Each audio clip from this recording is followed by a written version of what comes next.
Crow. That's what we call him. Our daughter's best friend, though not a very conventional one.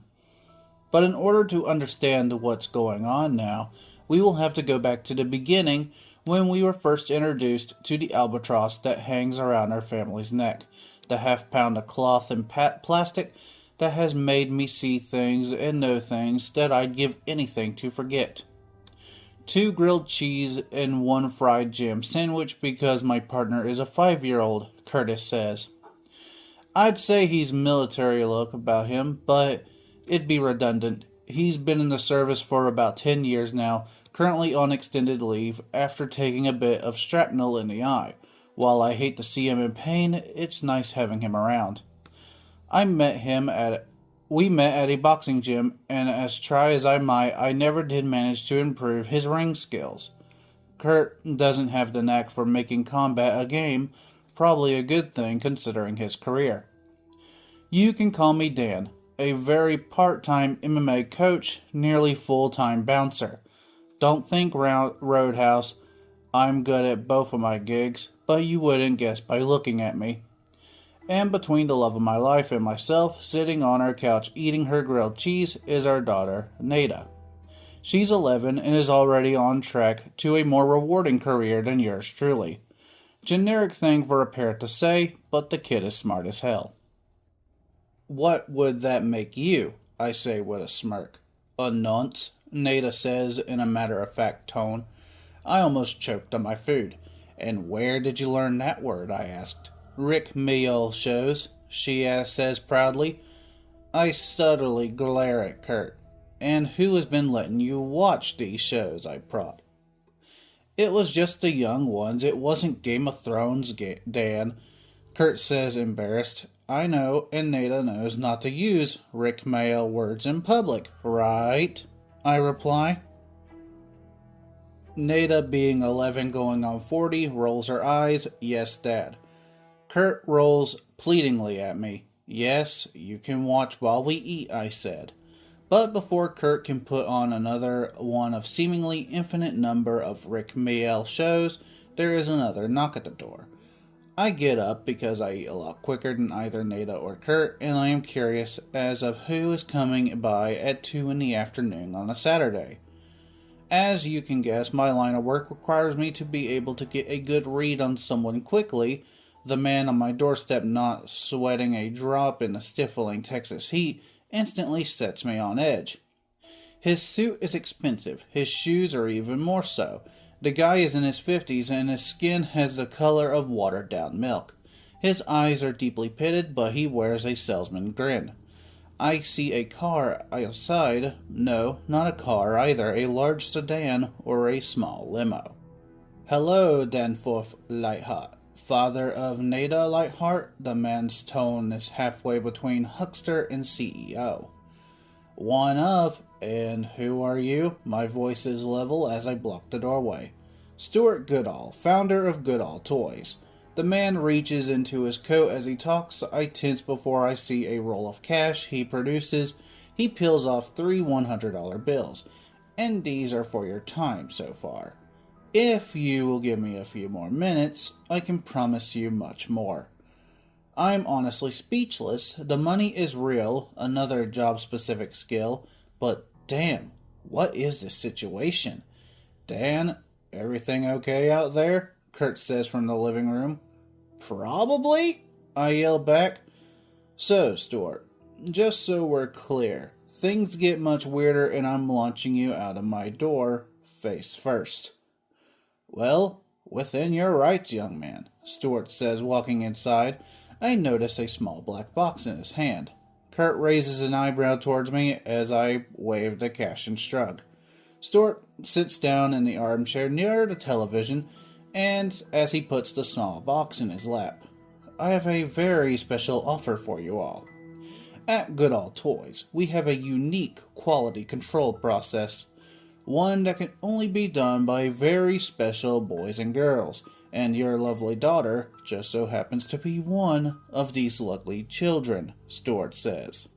The old man takes the cover off of the box, and inside is something that I could have expected given the information I had on the man.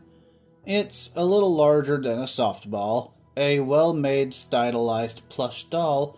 It's a stubby-looking crow, shining black eyes and round clubbed feet.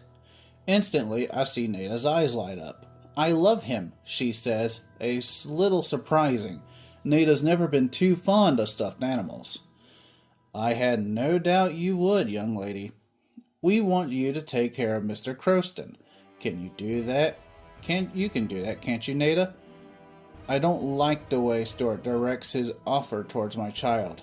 "Stu, I'm really digging the Willy Wonka thing you got going on, magical as it all is, but can we get down to the brass tacks here?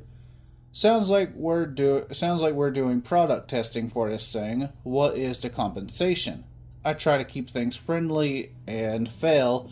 Nada looks confused. "Straight to business. Can't say I've gotten where I am today without that." "Fair enough, Daniel.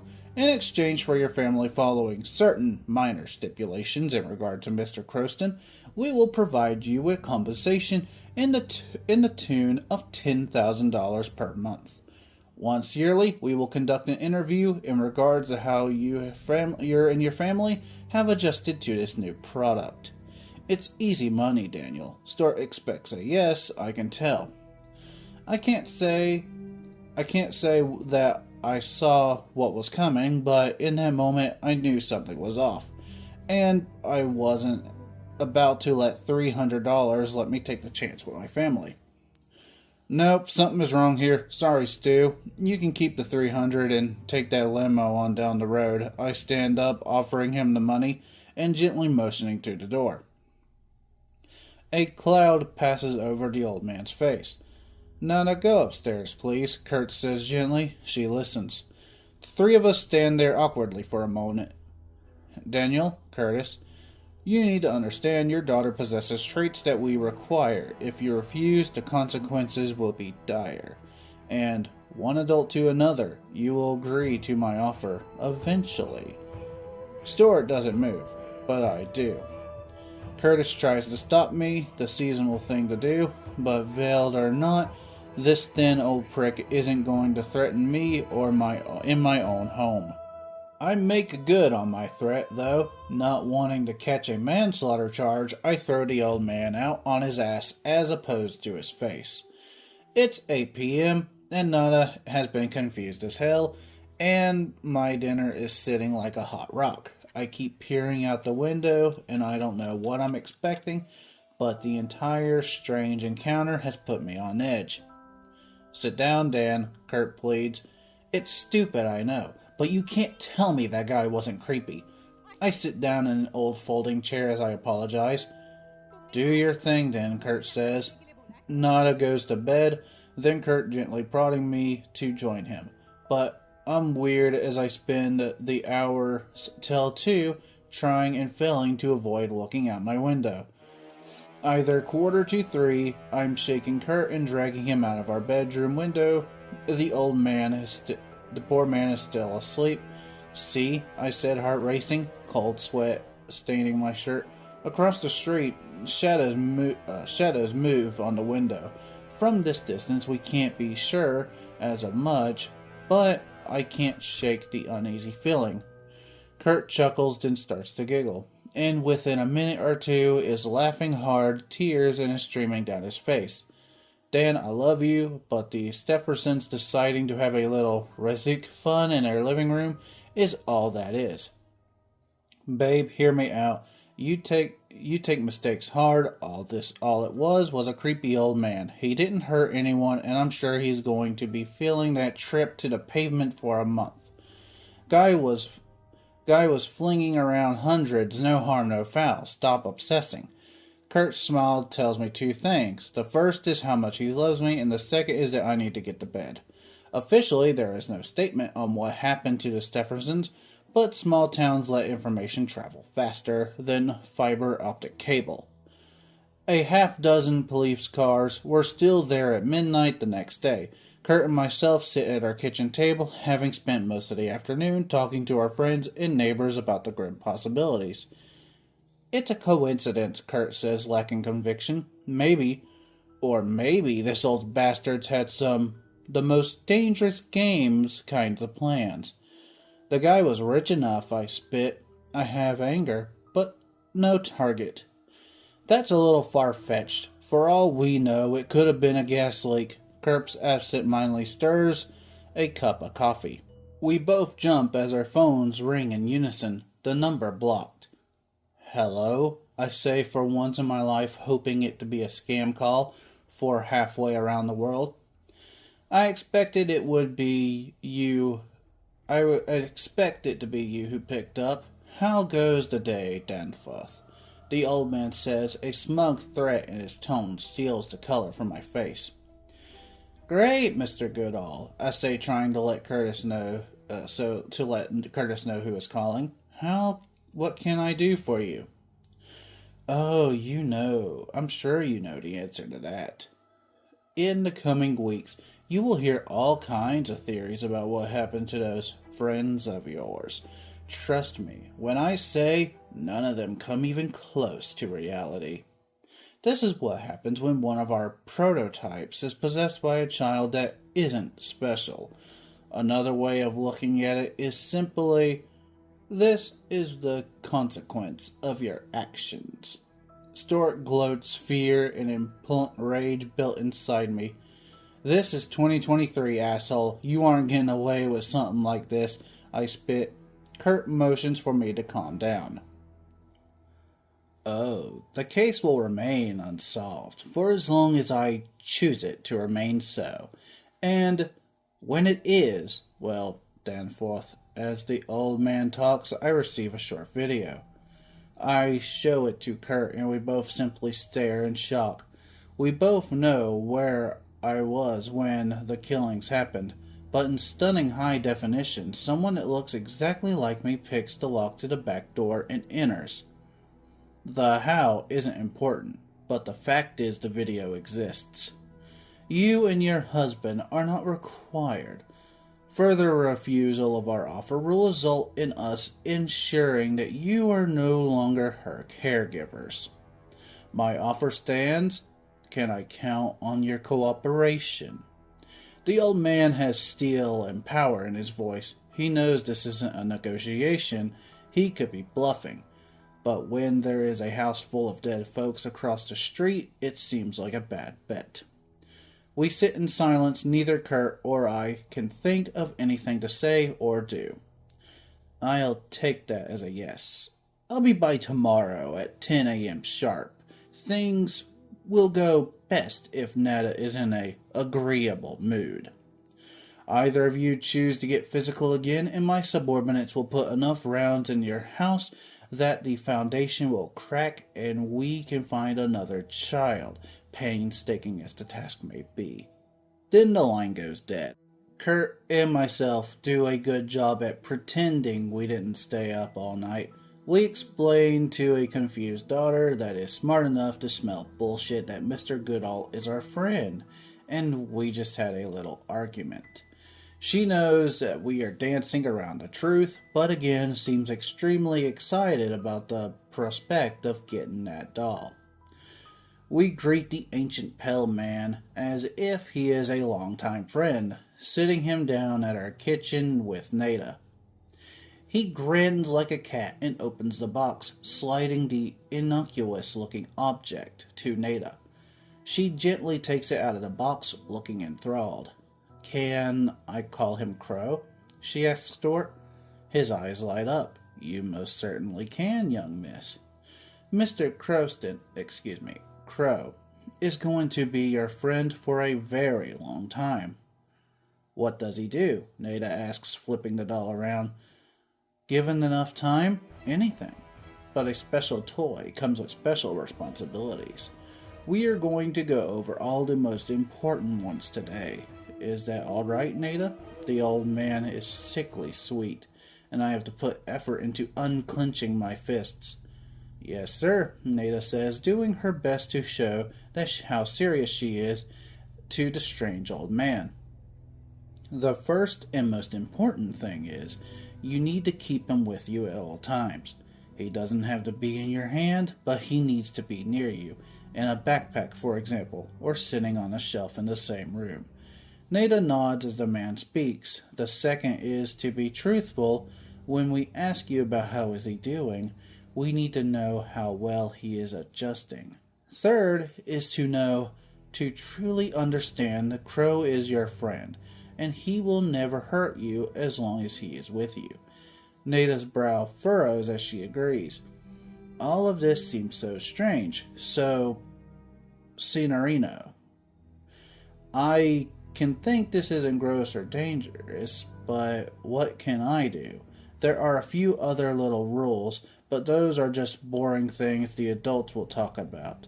Why don't you go show Crow your room? Stuart says. Nada grins and, holding the doll by one short wing, runs upstairs. Stuart looks to Kurt and myself, expressions both impartial and judgmental.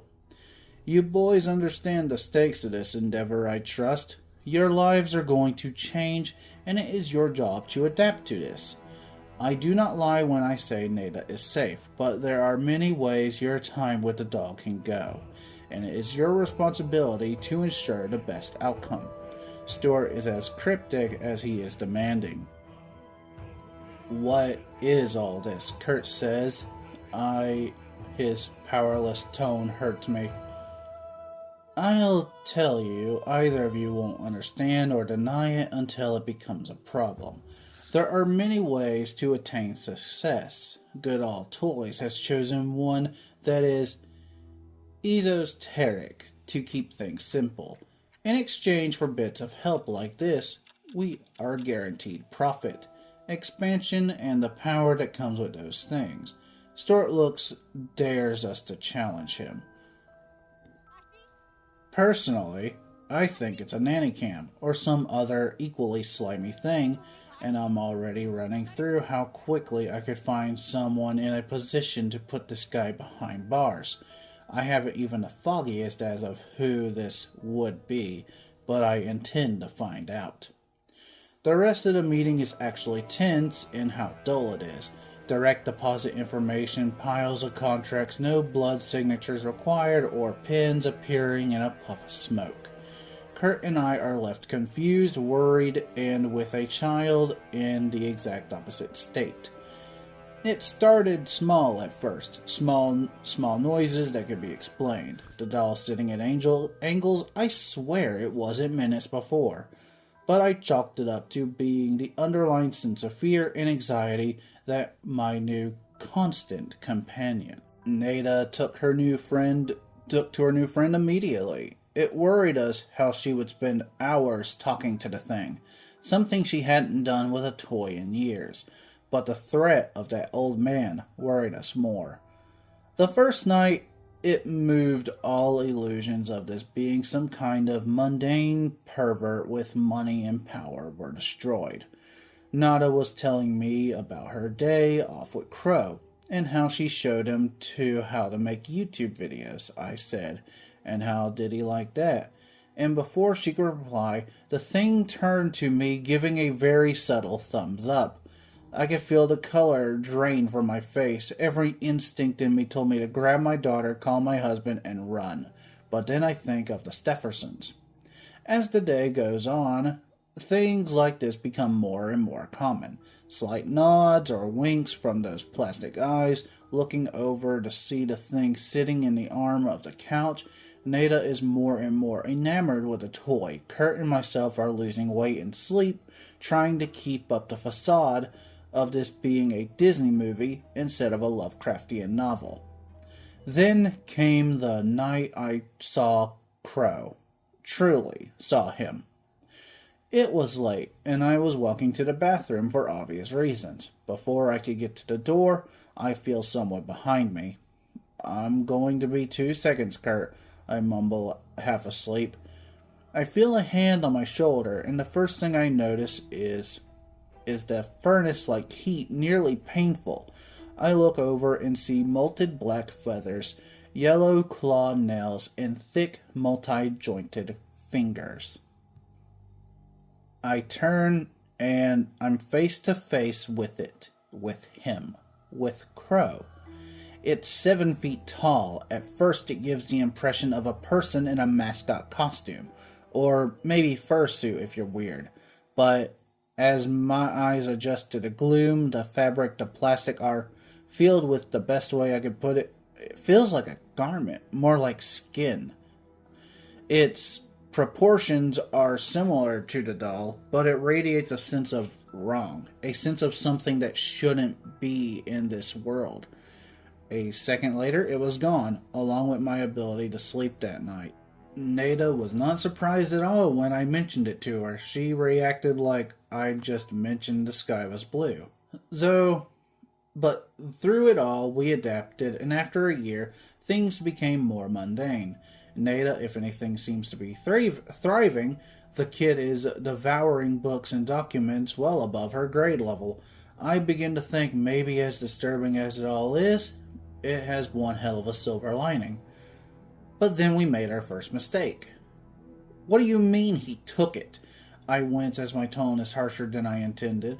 I was walking home, he had two friends with him, and he just took it from me, Nada fires back fearless. I calm myself down, apologize, then look at Kurt. Don't get riled up. We get a hold of the parents to get the toy back. It'll be fine, he says. But it wasn't fine. It wasn't fine. After a bit of Facebook creeping, we found that the kid is at a church lock-in 2 towns over. By the time we figured this out, the event is well underway. The parents were apologetic, but had no idea where the toy was. We found ourselves a block away from the church. Nada was at home with a sitter, and my partner and I were sweating enough to fog the windows in our car. We can't just go in and ask. It seems a lot easier like this, I said. This needs to be done either way, and if you were the people looking after these kids, are you going to let 2 random guys start creeping around? Kurt replies, taking something out of a plastic grocery bag. Why did you bring masks? I inquired. Then we're 2 gay men breaking into a church full of kids in the middle of the night in Texas, he replies. Fair enough, I say, donning one of the itchy wool masks. We make our way to the back of the church, finding a side entrance unlocked, judging by the coffee can, a pile of discarded cigarette butts. Nicotine was responsible for this lapse in security. We entered a large kitchen. I noticed nothing, but Kurt grabs my shirt and walks ahead, sniffing. His head is now on a swivel, scanning one end of the kitchen to the other. After a few steps, he bends low, takes an old wooden spoon from the counter, and prods a puddle on the ground. He follows dark streaks that I can barely make out at the end of something that makes me discard the mask and vomit into the sink. I guess the man was in his early 30s, but by what was left of his face, but given the degree of trauma to the body, my guess may be off a decade in either direction. He was mangled, torn, cut and broken. His body was barely held together by a pile of fragmented bones and shredded clothing. Kurt shifts his attention to the door leading into the church proper and motions me to join him. It takes me a while to turn my gaze away from the corpse, but I eventually catch up. We hear the kids in the gymnasium to our left, the sounds of a film, laughter, flashing light coming from under the thick oak doors. We hear a different kind of laughter though. Low, rapid, muffled. As we turn, we see Crow standing there at the end of the hall, one arm or wing dripping rapidly congealed blood. The office at the end of the hall is occupied, dim white light and noises of typing coming from within. Hey, buddy, we just came to get you. You have any idea where the toy is? I say, but get no response other than cold, dead plastic eyes. The entity turns as it walks towards the door to the office, opens it. As the bird-like thing walks in, I notice it. The door opening, Crow's footsteps, everything inside of the room sounds muted, muffled, as if under layers of fabric. Kurt and I run into the office. As we enter, that sonic veil seems to lift. An old man, 60 or so, sitting behind a well-polished oak desk. An ancient desktop monitor sits in front of him, and looming over the shocked, balding, glasses-wearing old pastor is Crow. The man is shocked and unable to form a sentence. Kurt notices it before I do, the pile of backpacks and lunch bags in the corner of the room. Kurt wastes no time running to the back of the office and tearing open the bags. Crow grabs the old square monitor in one hand, and I begin to hear strain and creaking.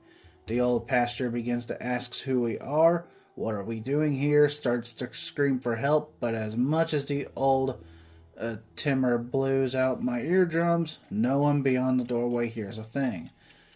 With a pop like a gunshot, a 90s style monitor explodes, sending glass and plastic fragments into the old man's face. He clutches it and screams. I plead with Crow to stop. Kurt flings empty backpacks. The creature throws the remains of the monitor at the man. It opens up a gash on his already mangled face. Crow stands on the desk. I hear him whisper something too low to make out. But what the pastor says, though, I understand. Our Father who art in heaven, the man begins. I can feel my brain wanting to shut down, the situation spiraling out of control, out of all sense of reason. But as the old man of faith uses the only shield he has, I see something. The entity seems enthralled, stepping back from the desk, and its killing blow to sit almost delicately in one of the old cherry chairs. Head cocked, listening to the pastor. If there is one thing I know about Crow, is that he likes to learn, and I realize this isn't something he would have gotten much around our place. Personally, I'm Catholic. Kurt is as religious as a piece of toast, but we've both decided to let Nada make her own mind on the subject. The pastor reaches the end of his prayer, and the bird begins to rise. Think of another prayer, Padre, I say, and the man, despite his words, has a sense to launch into another. I found it, Kurt says, holding up the small round doll. The cursed thing even waves a tiny arm as if to say, I'm all right. This seems to distract Crow as he looks over. The pastor stops praying as blood starts to come from his nose, mouth, and glass splinters and metal fragments slowly start working their way into his face. Crow turned back to the man behind the desk, who again starts praying. The creature advances, sliding the 200-pound piece of furniture aside with one arm as if it was a piece of styrofoam. The prayer doesn't hold Crow's interest. It pins the man's shoulder to the whiteboard behind him with one long talon. Kurt is screaming at it to stop, to listen, but Brandy's he's the toy like a totem, commands like a general, but nothing. Crow pecks at the man's face, skull somehow splitting besides the awkward stubby beak. The man clings to life. Kurt throws the doll to me. I get it. Nada has to have it. Crow pulls the pastor's right arm off and rips out its claw in a spray of blood. The man falls to the floor. I've got this, Kurt says, meeting my gaze. The doll is warm like a cup of scalding coffee, and makes small, urgent-sounding squeezing noises. Hey, buddy, so if you want to talk to God, I'm the guy to do it. Tried just about every flavor of religion at some point. None of them fit, but I've got stories. Kurt is calm, and the entity seems to listen. I don't know how much time he has, so I run, hoping I'll see the man I love again. The drive home with a small, intimate doll was unnerving, but with a few close calls and a lot of broken traffic laws, I'm home in about a quarter of the time it took us to get there. I practically throw the doll at Nada and frantically dial Kurt. Are you okay? I say before he can answer. Yes and no. I'm hiking a few miles to a hospital, not sure which one, but I'll know that when I get into town. Don't want to say anything else on the phone, Kurt says. When I see him next, he was in a hospital bed, looking like he was put through a meat grinder and missing 3 fingers on his right hand. We moved to Washington once Kurt was out of the hospital. The murders made local news. While we were not approached by the police or mentioned, distance seemed like a good option. But all of that was just the tip of the iceberg, a close call with a dangerous piece of equipment. Crow was never truly lost, just misplaced. But as of yesterday, the worst has happened. Because of the actions of some idiot, Crow is lost and we have to find him. Next time I'll tell you how that happened. Till then, keep an eye out for us, if you can. Hello everyone, this is the Sleeping Wendigo, and I would like to thank Hugh for allowing me to narrate his series called My Daughter's Friend Crow. If you enjoy the first part, you should definitely check the second part, which a link to that will be in the description down below whenever part 2 is finished.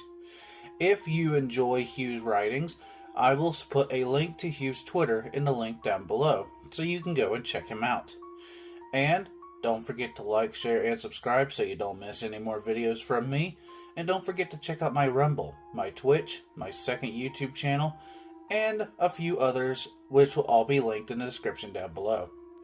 And as always, I will see you all next time.